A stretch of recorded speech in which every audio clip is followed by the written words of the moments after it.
فرهنگی فیلم سازی بی‌طرف فیلم تقدیم می‌کند.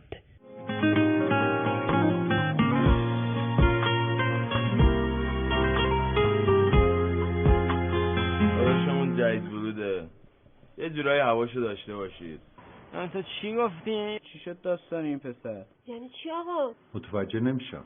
آقا جون چرا نمیگی به من چی شده؟ تو حق نداری به اون نزدیک بشی، بیا بریم.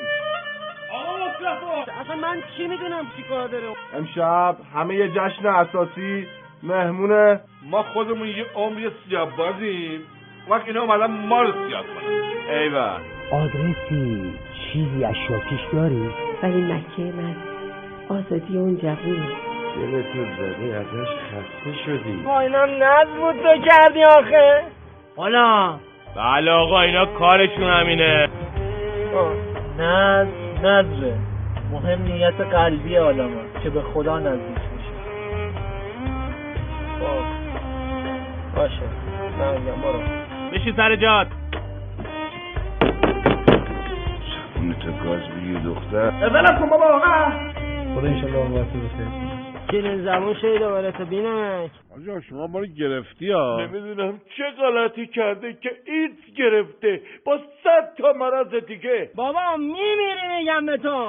کجای کارم اشتباه که سرنوشت من سیاه، دلتنگی های بی دلیل نتیجه کدوم گناه، کجای قصه مبهمه که سرنوشت من غمه، یه بغض ناگسستنی همیشه توی سینمه، یه بینشون یه بی نصیب یه بی ستاره یه غریب، من موندم و دل خوره بویدن عطره سیب،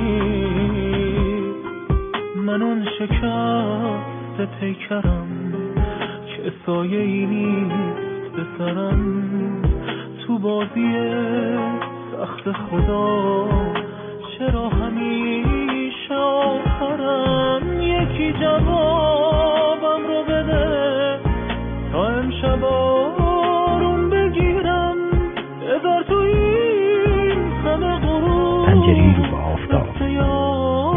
تهیه کننده و کارگردان مجتبی بی‌طرفان. محصول مؤسسه فرهنگی فیلم سازی بی‌طرف فیلم، به زودی از همین رسانه.